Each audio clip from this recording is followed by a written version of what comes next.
right, YouTube. Want to look at this video. Why Abel, Tesfaye abandoned the weekend. I don't know who the fuck that is. We gonna watch. There are only a few people who ever truly stand out as originals within the realm of music. In an art form where so much has already been done across both sound and showmanship, it really takes something new to make people look at you as a pioneer. But one man who has managed to obtain this status in the 15 plus years since he originally emerged on the scene is The Weeknd. Because whether you're a rapper or a singer, there's something about The Weeknd's work ethic and unique approach to music that makes I ain't gonna cap. I ain't heard The Weeknd last couple albums though. For real. I fucks with him though. Stand out from everyone else. He's a real I'm for you. creative dude, and he's No. you know what I mean? So he helps me to be. He was on the Black Panther album. You know what I mean? He don't come to me looking for like, oh, we need that Wiz or we need that blah blah. He's like, guys, what we gotta do? I got this idea and we gotta run with it. And that in turn it elevates me. And he's a great writer. He's a great performer. He's a visionary. You know, like he sees it start to finish. Everything. This reverence extended to his label mates that were given their platform by this trailblazing musician. The person that, someone I look up to and inspires me, even though I consider him my little brother, is Abel. Abel came into the studio one day and said, yo, don't be scared to embarrass yourself. And I'm like, man, that's good advice, don't hold back. Because when me and him would sit as friends and I would tell him certain things, he would be like, yo, that's magical. Like, why doesn't no one know this? And he'd be like, you gotta put that in your music. That was probably the best advice I ever got. Despite starting out independent in Toronto, The Weeknd is now coveted by the mainstream. We are looking for gamers who want to learn how to become video game testers. I like this. Okay, I'm gonna fuck with it, bro. And that Universal's Lucian Grange referred to Abel as a once-in-a-generation. So his name Abel? In no small part, The Weeknd name Abel, bro? unprecedented successes. Damn, I ain't knew The Weeknd name was Abel. 7 songs with over 1 billion streams on Spotify. That's more songs. Damn, what? You have 27 songs with over 1 billion streams on Spotify. That's more songs. That's more songs than any artist in history. Right. In the history of music. You have 4 Grammy wins and an Academy Award nomination. Yeah, that's you. Blinding Lights is the single most streamed song of all time on Spotify. Almost 5 billion streams. But now, the real man behind the dark, drug-fueled wants his identity back. So now, he's planning on bowing out of the persona on his terms before it takes too many details in his track. But now, the real man behind the dark, drug-fueled tales in his tracks wants his identity back. So now, he's planning on bowing out of the persona on his terms before it takes too much out of him. I don't know if I want to be in that place anymore because it gets to a point, where I don't know if I'm doing it for the right feelings anymore. It's your boy Louaista, and this is why Abel Tesfaye killed The Weeknd. Yet, to understand the significance of the change between the man who we see before us now and the man that first entered the spotlight, we need to briefly go back to the beginning. At the outset, very little was known about The Weeknd. In early blog posts, companies like Pitchfork even speculated that they were a duo. And as projects like House of Balloons dropped, the idea of uncovering the man behind the music became such a fascination that Complex even compiled an article which detailed everything we know about The Weeknd before he blew up. So they ain't know shit about The Weeknd. Abel. It's simply because he didn't think he was interesting enough. I feel like I had nothing to say. The Weeknd told Complex when he finally began to give interviews. I still feel like I have nothing to say. I'm the most boring person to talk to. In the beginning, I was very insecure, he continued. I hate how I looked in pictures. I just fucking hated this shit. Like, crop me out of this picture right now. I was very camera shy. People like hot girls, so I put my music to hot girls, and it just became a trend. The whole enigmatic artist thing, I just ran with it. No one could find pictures of me. It reminded me of some villain shit, but you can't escape the internet. There are super fans, and I was really testing their patience. At the end of the day, you can't deny the music. That was my whole thing. I was going to let the music speak for itself. I'll show them that this is what I do. And what is certain is that the output he made on the original trilogy did more than simply make him a star. It informed the way that tracks were made by other artists who wanted a little bit of that shine for themselves. House of Billionaires literally changed the sound of pop music before my eyes, he said. I heard Climax, that 2012 Usher song, and was like, holy fuck, that's a Weeknd song. It was very flattering, and I knew I was doing something right, but I also got angry. But the older I got, I realized it's a good thing. Back in those days, The Weeknd kept everyone and everything at a safe distance, ensuring that no one knew his next move. This included collaborators like Drake, who found himself without Abel's services or signature after he once thought he'd sign him to OVO. With Abel, we I didn't know this nigga name was Abel. moments on Take What Care. the fuck? So where Kane at? Where Kane, nigga? Where's Kane, nigga? And he just really Kanye West, Kanye West, Kanye, So it's nigga. like, look, like I don't want to sign to another artist because I feel like I could be just as big or bigger, and I want to start my own thing. And it was never like I'm to this day I'm always excited, always super happy for all those guys. Like my thing, I never expected Abel to stay under OVO. As soon as I heard him once express that he wanted to do his own thing, so it's like my biggest regret would maybe be that we probably wasted 7 years not communicating with each other when we had something beautiful going on. You know, like OVO XO still could have been a thing, and still will be a thing, by the way. Instead, Abel went on to push his own sound to the next level through a deal Understandable. in Republic. For me, I like Drake. Drake, I like Drake, bro. And soon, When it he comes to his focused on the mindset. phenomenon to world domination. But even then, he kept his cards close to his chest, Niggas making ensuring that music, the bro. That mystique shit. and character that was The Weeknd remained intact. Even as he became A lot of niggas don't know how to make money off music. The Weeknd and the kid from Toronto, who'd become a star, continued to be blurred. And when the only contact he made with the outside world coming from his music, it kept being noteworthy whenever he stepped out of his self-imposed cocoon to speak publicly. But this was still very much his strategy for ensuring The Weeknd remained the fascinating artist that he was, leaving you wondering just how much of the drugs, sex, and excess of his music was real and what was artistic license. Back in 2015, Abel told Rolling Stone that we live in an era where everything is so... I like this motherfucker. I think it's This shit. refreshing for You everybody called to it, be bro. like, What who the time fuck is is this guy? I think that's why my career is going to be so long, because I haven't given people everything. After his Type debut shit, solo type album, shit. Postman flopped in comparison to what was to come. It's this simple to get your dream body. Get this app called FitBody and go to workout settings and set your preference. Type shit, type shit. Choose good muscle mass. You want to get stronger? Choose good. I feel him on that, because it's a lot of motherfuckers that just, Next, select the equipment you have access to. 2015. just giving they all, bro. I was just talking about that. Yeah, motherfucker that dropped the hell of albums, bro. I mean, it's so much for you to give, bro. It's just, nigga, you ain't give it all, of course. So, yeah, I mean, I see what he's saying. Niggas is patient. Niggas is patient. But, I mean, the nigga was dealing with his insecurity problems. I mean, shit. A nigga like Boosie, a nigga like Future and them, shit, nigga, they getting outside. They gonna get outside, but I don't know. Beauty Behind the Madness represents the moment where Abel The nigga managed to sound take the good, character though. out of The Weeknd and make it palatable to wider audiences. Fueled by massive hits like The Hills, Can't Feel My Face, and Often, the album wasn't only the first of 5 to hit #1, but became the moment where the entire world saw him as a pop star. And unlike many stars who would have simply been relieved that the culture had accepted him, the very moment that he reached his height is exactly when he started abandoning the mystique and when the slow death of the Weeknd persona as we knew it commenced. Throughout his early career, one of the signature aspects of The Weeknd's persona was his hair. Inspired by the late artist Jean-Michel Basquiat, his gravity-defying looks were as much of a trademark as his moody R&B sound. But once he transitioned out of the Beauty Behind the Madness era and towards projects like Starboy, he saw it as time for it to go. The vision wasn't there anymore, you know? Yeah. It was there, and then, you know, just like the music was getting really sad. How'd you feel when you cut it off? Oh man, it's the greatest feeling of all time.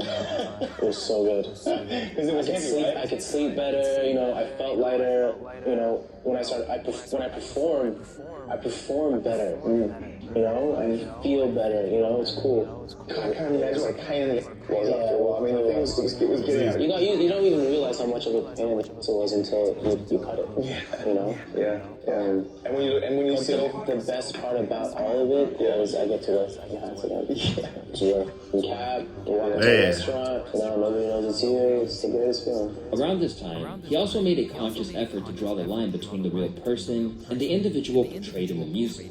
In rare interviews, he specified that the gimmick wasn't necessarily a a reflection of him, or at the very least, certain tales were exaggerated or fabricated. It's definitely a character. He later informed Esquire, when asked about some of his most risque lines from the early years. When you hear some of the drastic stuff, you can tell. This marked a big change from what we're used to hearing from Abel. Previously, he kept things as vague as possible, but now he was ensuring that there was nothing that could stop the world domination that was to come. This was all but solidified with the release of After Hours, an album which saw him switch up his persona to play a different character whose face was heavily bandaged. It was all part of an allegory for the destructive power of fame. And yet, ironically, it would make Abel more of a star than ever before. But around this time, some of his releases started to undergo heavier critique from critics that once loved his daring approach. This nigga. This nigga.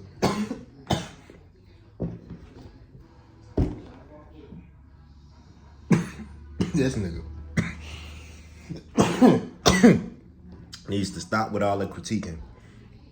Me, I'm just looking. I'm just reacting to shit. Shit be having me bugging the fuck up. Like the Aries Spears video and that shit, bro. To have a Spears last name, bro, made me think about Britney Spears. You white. I don't know what your complex. He complex. Because he know exactly what he be doing. Sold out to fit in within the mainstream and sell more records. His old material had much more personality, edge, and character. His latest single with Post Malone is a prime example of the generic... What the fuck is he reading like that? What the fuck? Stop reading like this. Stuff he's been doing to appeal to that bald ass, I wanna pow on that. I wanna smack that motherfucker. Just control that motherfucker like a driving stick with his motherfucking head. Granted, the track with Post Malone was trash, like that was absolute garbage, but that's not the only awful, somewhat kind of cash grabby commercial crossover The Weeknd has done. I mean, Abel has been in the mainstream for a long time, like Kissland and Starboy. I mean, these are fucking obscure records, I can't. Bro, that mustache freaking me the fuck out, boy. What the fuck? Feel My Face is like a smash hit with a strong club beat behind it. But ultimately, he look weird, bro. He gonna fuck somebody. Anybody with that damn mustache he got, man. It don't matter who you is, bro. He coming to fuck you. So when he get to your door. But ultimately, After Hours marked the high point of his chart success, with Blinding Lights earning him the top spot on Billboard's all-time chart, and becoming the most played song on Spotify of all time. Suddenly, the man who'd once resided in the shadows was emulating the footsteps of his heroes, even finding himself performing at the halftime show of the Super Bowl. Hey guys, do you like Disney Plus or TV shows like Stranger Things? How would you like to be on one? We wanted the first one. And even though he'd done everything that a pop star would, there were still some arguments to be made that he did it his way. And, I think it's just kind of preposterous to say that, this new era of his is like... Hold on, 1019. We gonna wait. Hold on, I gotta do some downloading shit. Back. You know what I'm saying? Era of his is like his sellout era, especially given had to go to work. Turn that he made on After Hours, the way that he's done it, stylistically, aesthetically, everyone is now copying. The mainstream was doing that before him, and after that record, after Blinding Lights becoming so huge, everyone is now copying him. Just as after House of Balloons came out, everybody was copying him then as well. Now, arguably, is the general aesthetic of After Hours less original than what he sort of forged on his original mixtapes?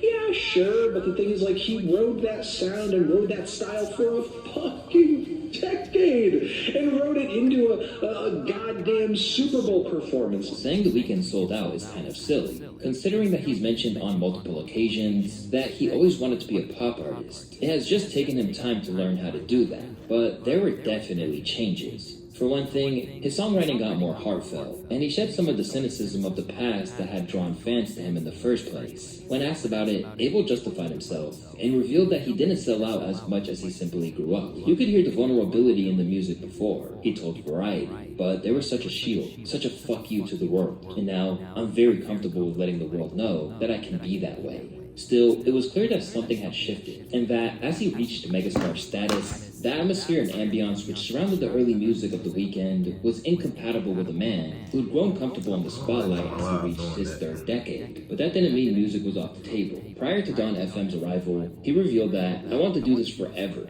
And even if I start getting into different mediums and different types of expressions, music will always be right there. I'm not going to step away from it. Once he was looking at the prospect of his 6th studio album, Abel made it formally known that he had the intention of leaving the persona he'd constructed behind. I'm going through a cathartic path right now. I'm getting to a place and a time where I'm ready to close the Weeknd chapter, the singer told W Magazine. I'll still make music, maybe as Abel, maybe as The Weeknd, but I still want to kill The Weeknd, and I will, eventually. I'm definitely trying to shed that skin and be reborn. The album I'm working on is probably my last hurrah as The Weeknd. He added of his then untitled next collection. This is something that I have to do. As The Weeknd, I've said everything I can say. Now intent on making waves in not only music and acting, Abel starred and co-created The Idol with Euphoria's Sam Levinson. And if there was any mystique left at this point, the last of it disappeared under the weight of the poor reception. So the nigga don't want to be The Weeknd. Particularly as his performance was among the That's cool. You ain't gotta be The Weeknd, bro. We ain't trying to make you The Weeknd, bro. We ain't trying to make you just fit on The Weeknd, bro. You can be every day, bro. Reviews for HBO's You want to be every day. Idol are in, and it got a 10%. Damn. On Rotten Tomatoes. Now, this is a crazy low score for an HBO show, but people are saying it's well-deserved after finding out what episode 1 and 2 are about. A user who attended the film festival just revealed the plot, and I had to censor most of it out because it's so graphic. In episode 1, we find out that Lily Rose Depp's character Jocelyn gets in this big scandal because a photo gets leaked with something on her face, and then episode 2 involves very graphic scenes with The Weeknd and her character. Alongside this, likely knocking his confidence, the experience of playing his sleazy character in The Idol actively affected his perception of himself and led to a famed incident on stage at SoFi. This is killing me. I don't want to stop the show, but I can't give you the concert that I want to give you right now. I'm going to make sure everybody's good, get your money back, but I'll do a show real soon for you guys. But I wanted to come out and personally apologize. I'm not tweeted or Instagram or whatever. I want you guys to know that I can't give you what I want to give you. I apologize. I'm so sorry. I love you guys so much. After the concert, I lost my voice. He said after the incident, no voice came out at all. That's never happened before. My theory is that I forgot how to sing because I was playing Tedros, a character who doesn't know how to sing. I may be looking too deeply into this, but it was terrifying. As The Weeknd, I've never skipped a concert. I've performed with the flu. I'll die on that stage. But there was something very complicated going on with my mind at that moment. Rather than being a little blip, Abel argued that the experience was so painful to the extent that it informed his next project. You know, I went through something traumatic, performing and losing my voice in front of 80,000 people, and then quickly found out that it wasn't a physical injury, but a psychological injury. And yeah, that ended up kind of being the foundation of the tone of the film. Accompanied by a film which co-starred Jenna Ortega, Abel saw this as the perfect way to conclude the saga and draw the curtain on his career as The Weeknd. No, my albums aren't usually that long. It's just this one it's a part of a trilogy. It's After Hours, Dawn FM, and then Hurry Up Tomorrow is like the final chapter to this trilogy. And you know me, I'm a fan of epic sagas, so I want to give my fans a full meal. All of your Peter Jackson, George Lucas, you know, I want to give them like my own. Hold on, I gotta pause. So this nigga loses voice psychologically. He sounded like Michael Jackson, like a motherfucker. Like, I'm sorry I can't give you this show I want to give you, but yeah, I'm gonna give you your money back.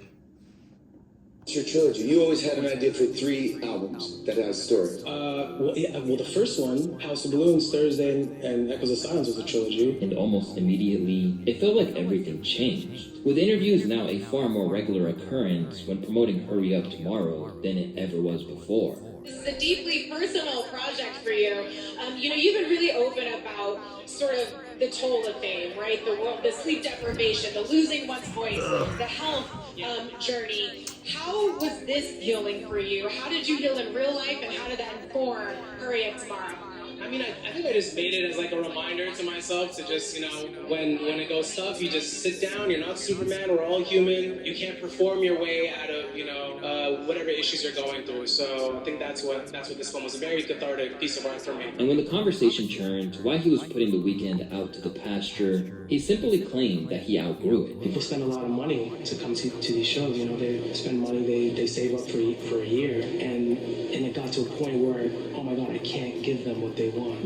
My voice is failing. And I knew at that moment I needed to sit down and figure out what was going on up there. Because it wasn't a physical injury. Yeah.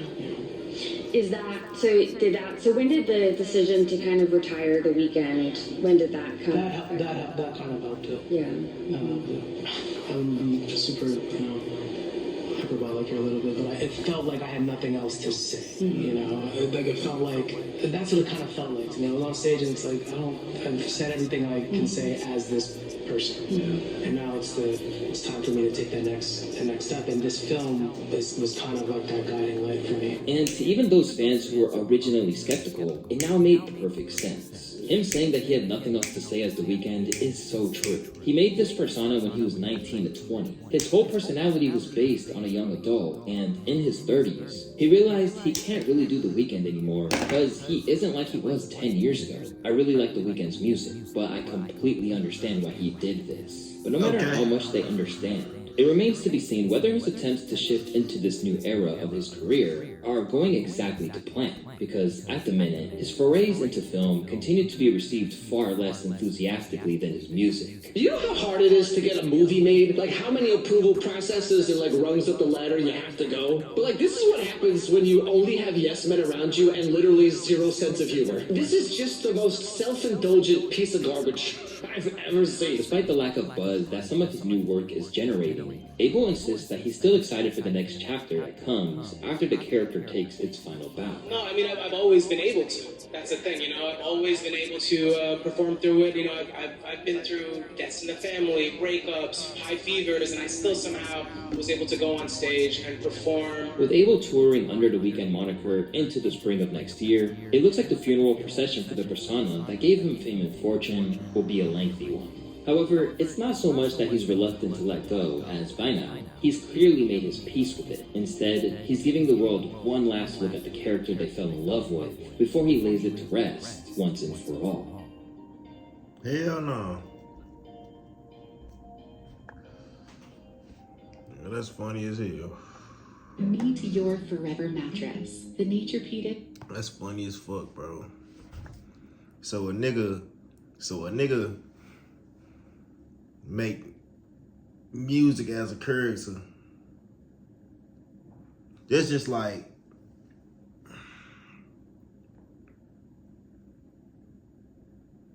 bro, that's so fucking crazy, bro. So you come in the game on some insecure shit.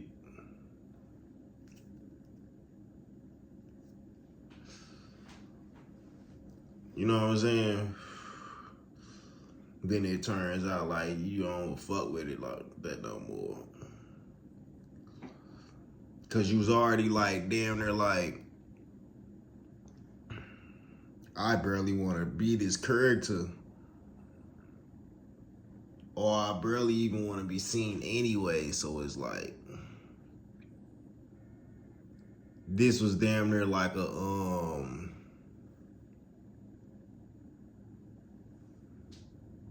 I want to get rid of this motherfucker type persona. You know what I'm saying?